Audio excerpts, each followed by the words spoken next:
జైట్లీ అందరికీ తెలిసిందే. ఫస్ట్ రోజు రిలీజ్ పరంగా చాలా ఇబ్బందులు పడ్డారు. ఎస్పెషల్లీ ఏషియన్ గ్రూప్ గాని, ఎస్‌విసి గాని సినిమాని మీకు బాయ్‌కాట్ చేసినంత పని చేశారు. పని చేశారని చేశారు కూడా.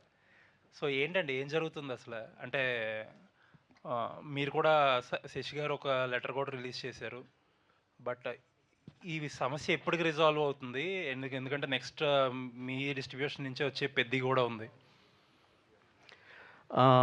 Yes, it's true only that some difference of opinions were there between the exhibitors and the producers, and ఇది ఇప్పటి నుంచో జరుగుతుంది. ఈ విషయం అందరికీ తెలిసిన విషయమే.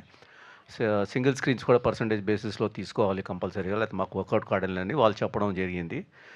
అలా చేస్తే కొద్దిగా మాకు ఇబ్బంది అవుతుందని ప్రొడ్యూసర్స్ కూడా చెప్పడం జరిగింది. కానీ వాళ్ళు ఒక యూనిలేటరల్ డిసిషన్ తీసుకున్నారు. ఫస్ట్ మే నుంచి అలా అవుతేనే మేము ఇస్తాం థియేటర్స్, లేకపోతే లేదు అనే విషయం. సో అది కరెక్ట్ కాదు అని చెప్పి ఛాంబర్ వాళ్ళు ఒక మీటింగ్ పెట్టాలి, మీటింగ్ పెట్టి కూర్చొని డిస్కస్ చేసుకున్నాము. అప్పుడు దాకా ఇప్పుడు యాజ్ ఇట్ ఈజ్ ఇండస్ట్రీ అనేది ప్రాబ్లమాటిక్స్ సిచ్యువేషన్లో ఉంది. చాలా థియేటర్ గోయింగ్ ఆడియన్స్ కూడా చాలా తగ్గిపోయి తక్కువ మంది వస్తున్నారు. సో ఏదో సొల్యూషన్ తీసుకుంటే బాగుంటుంది అన్న ఉద్దేశంతో కన్సెన్సస్గా ఒక డిసిషన్ తీసుకుందాం అనేది ఛాంబర్ వాళ్ళ కోరిక అది. సో దాని ప్రకారంగా మీటింగ్స్ అనుకున్నాం, అది వర్కౌట్ అవ్వలేదు. బట్ రేపు 8th of May there is a very important comprehensive meeting. So I think in that meeting everyone will discuss their issues and problems, and I'm sure a solution will come to it. అయితే first మే నుంచి వాళ్ళు అన్నారు కాబట్టి మేము ఇవ్వము అని చెప్పడం జరిగింది. So 30th April late night దాకా కూడా డిస్కషన్స్ జరిగాయి, కానీ పాజిటివ్గా కంక్లూడ్ అవ్వలేదు. మాకు ఈ సినిమా వరకు ఇది చేయకుండా ఉంటే బాగుంటుంది, ఎందుకంటే May 1st హాలిడే కూడా. So we should not lose the audience will be disappointed. ఎందుకంటే ప్రతి థియేటర్లో కొంత లాయల్ ఆడియన్స్ ఉంటారు, అదే థియేటర్కి వెళ్ళి చూస్తుంటారు.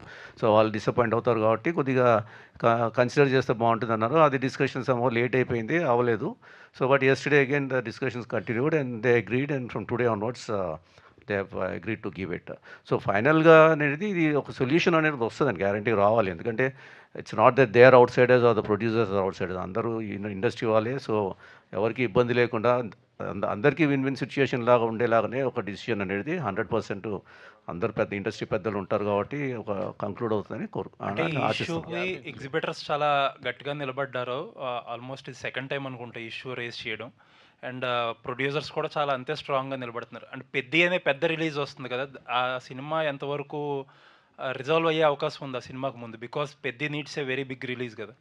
డెఫినెట్గా Peddi requires a very big release అండి. సో డెఫినెట్గా నథింగ్ ఈజ్ ఇంపాసిబుల్ అంటే ఏదైనా ఒక కన్సెన్సస్ అనేది ఉంటుంది ఎప్పుడైనా సరే. ఏదో ఒకటి నేను చెప్పినట్టుగా అందరికీ విన్ విన్ సిచ్యుయేషన్ లాగా ఏదో ఒక డిసిషన్ వస్తుందని కోరుకుంటున్నారు. The meeting is going to take place, and I'm sure in the meeting something positive will come out for everyone. అంటే that's my hope. I cannot comment anything till that time. I don't know how it will shape up, but I'm sure in the interest of the industry, in the interest of all the stakeholders ఒక పాజిటివ్గా consensus వస్తుందని కోరుకుంటున్నాను. జైట్లీ ప్రొడ్యూసర్గా నిన్న ఆ జరిగిన హిక్కప్ వల్ల ఏమాత్రం డిఫరెన్స్ వచ్చి ఉండొచ్చు అనుకుంటున్నారు? అంటే డిఫరెన్స్ అంటే నేను అది క్వాంటిఫై చేయలేనండి, కానీ డెఫినెట్గా నోటి మీద ఉన్న కూడు తినలేకపోయాననే బాధ ఉందంతే. అది 100% షూర్ అది. But it's okay. I mean it's part and parcel.